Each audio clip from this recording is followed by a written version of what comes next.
Hi, how are you doing? This is Pastor Cheryl.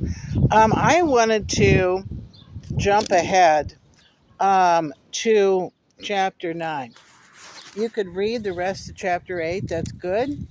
And I see a lot in there and a lot of material that would be good sermon material, but we're going to use up a lot of YouTube space here, okay? And so we are going to jump ahead to the sixth sign, healing of a man born blind.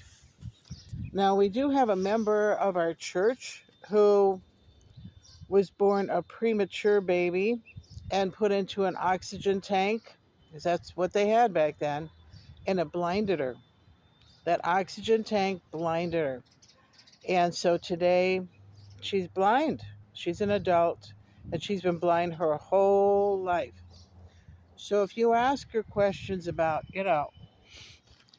things like colors, what they mean to her, she kind of hesitates and she's not sure.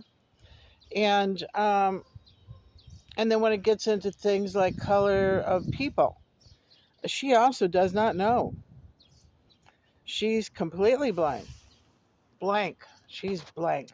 And by the way, today I just joined the NAACP, and that will hopefully help open up doors for us, having to do with the road in front of the meditation garden, because it is in a Black history area called Goose Hollow. And so, anyway, starting with verse 1, as he was passing by, he saw a man blind from birth. His disciples asked him, Rabbi, who sinned, this man or his parents, that he was born blind? They thought that back then. They thought that handicapped children, it was because of some sin. Neither the man or his parents sinned, Jesus answered. This came about so that God's works might be displayed in him, as we must do the works of him who sent me. While it is day, night is coming, so no one can work. As long as I am in the world, I am the light of the world. After he said these things, he spit on the ground, made some mud from saliva, and spread the mud on his eyes. Go, he told him, wash in the pool of Siloam. He must have been close by, which means sent. So he left, washed, came back, seeing his neighbors and those who had seen him before as a beggar said, Isn't this the one who used to sit begging? Someone said, He's the one. Others were saying, No, he just looks like him. But he kept saying, I'm the one. So they asked him then, How were your eyes opened? He answered, The man called Jesus made the mud, spread it on my eyes, and told me, go to Siloam and wash. And so when I went and washed, I received my sight. Where is he? They asked. I don't know. Yeah, because he never really saw him. But think about that. He never really saw Jesus. He would probably recognize him from his voice. And we do have that woman in the girls, in our church that was actually, she was not born blind. She was made to be blind after she was born by putting her in that oxygen tank for such a long time, because she was a preemie. And that's what they did to preemies back then. They put them in an oxygen tank. Then it continues. They brought the man who used to be blind to the Pharisees the day that Jesus made the mud. My tissue paper Bible is blowing all over the place here. He opened his eyes. It was a Sabbath. Then the Pharisees asked him again how he received his sight. He put mud in my eyes, he told them. I wash, I can see. Some of the Pharisees said, This man is not from God because he doesn't keep the Sabbath. But others were saying, how can a sinner and sinful man perform such things?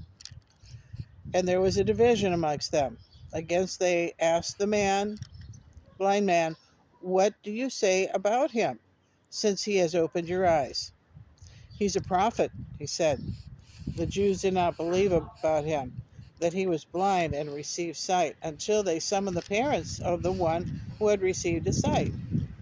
They asked him, is this your son, the one you say was born blind?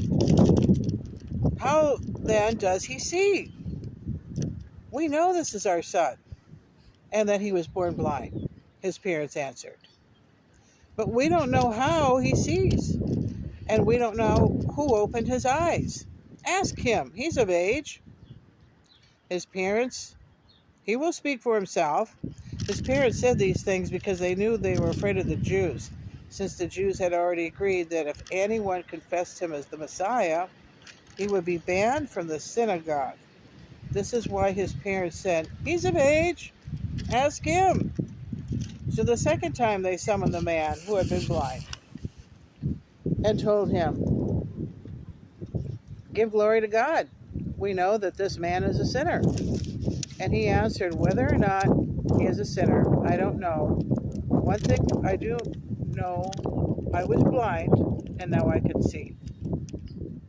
When they asked him, what did he do to you? How did he open your eyes? I already told you, he said, and you didn't listen. Why do you want to hear it again? You don't want to become his disciples, do you? They ridiculed him. You're that man disciple, but we're Moses' disciple. We know that God has spoken to Moses, but this man, we don't know where he is from. Yes, they do. They know where he's from. He was raised there in that synagogue. He is an amazing thing, the man told him. This is an amazing thing. He told, we don't know where he's from, and yet he's opened my eyes. We know that God doesn't listen to sinners, but if anyone is God-fearing and does his will, he listens to him. Throughout history, one has never heard of someone opening the eyes of a blind person, born blind. This man were not of God, he wouldn't be able to do anything. You were born entirely in sin, they replied, and you are trying to teach us? And then they threw him out. Wow. Now the next section is on spiritual blindness. And so you can see, I'm giving you a run around in my backyard here again. And we are having a very dark, cloudy, windy sky. And so anyway, we went through the section on the blind man, and then that was another sign that from God that Jesus was the Messiah, because he opened the eyes of the blind. Did a real big favor to that guy. This was the sixth sign. And I hope that you enjoy this. I know a lot of my friends like to watch this. And I'm hoping that other people from around the world will enjoy it too. And if you do, hit the thumbs up, ring the little bell. But anyway, we wanted to discuss something about this. Something about this. If you do good things for people, sometimes they don't understand. You do something really good for them. But this man understood. He was blind and then he could see. We hope to have healing services out at the meditation garden this summer. And I have invited 2 friends that are faith healers. One of them is an elderly gentleman, and he can't walk very good anymore, so he'll need a walker. But he's done faith healing for years, is from the Spiritualist Church. We're ecumenical now. And another is a woman that is from a Pentecostal church. And anyway, she has their way of doing things. I'm hoping that they get along. And so keep this in prayer. We want to see people get well. I'll see ya. Bye-bye.